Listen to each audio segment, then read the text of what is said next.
নমস্কার। এই মুহূর্তে রাজ্যে বিরাট অঙ্কের আর্থিক সাহায্যের কথা ঘোষণা করে দিলেন সরকারিভাবে। আর এবার পাবেন 15,000 টাকা, আর সাথে একটি করে ঘর সরকারিভাবে তৈরি করে দেবে। কারা পাবেন, কিভাবে পাবেন, সব তথ্য আজকে যেটি ঘোষণা হয়েছে আপনাদের সামনে শেয়ার করব, তাই ভিডিওটি শেষ পর্যন্ত দেখুন, স্কিপ করার চেষ্টা করবেন না। তা না হলে আপনি এই সুবিধা থেকে হয়তো বঞ্চিত হতে পারেন।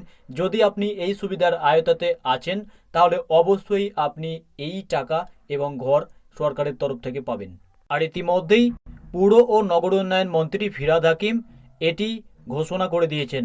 আর এই মুহূর্তে সেটি নিয়ে সকলের মধ্যে কিন্তু আনন্দে উৎসাহিত দেখা যাচ্ছে। এই সুবিধা প্রায় 500টি পরিবার পেতে চলেছেন, তাই আপনি যদি এর আয়তায় আছেন অবশ্যই পাবেন। এখানে বলা হয়েছে, হাওড়ার ড্রেনেজ ক্যানেল রোডে ইচ্ছাপুর মোড়ের পাশে এই বস্তি পুড়ে খাক হয়ে গিয়েছিল গত মঙ্গলবার।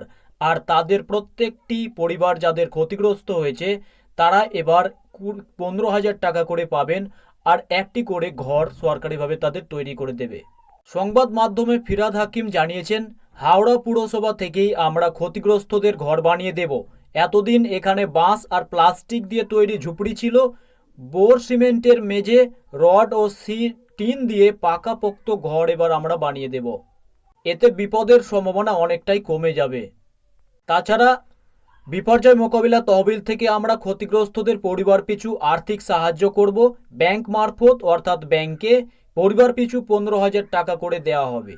তো যদি আপনার বাড়ি এই ক্ষতিগ্রস্ত এলাকার মধ্যে ছিল, বা আপনার পরিবারের কেউ এই ক্ষতিগ্রস্ত এলাকার মধ্যে বসবাস করত, বাড়ি করেছিল, তাহলে সে কিন্তু এবার এই আর্থিক সাহায্য এবং ঘর পেতে চলেছে। তাই নতুন আপডেটটি আপনাদের সামনে শেয়ার করলাম। যদি ভালো লাগে লাইক করবেন, শেয়ার করবেন বন্ধু বান্ধবদের সাথে। আর এরকম নতুন আপডেট পাওয়ার জন্য চ্যানেলটিকে সাবস্ক্রাইব করে রাখবেন। ধন্যবাদ।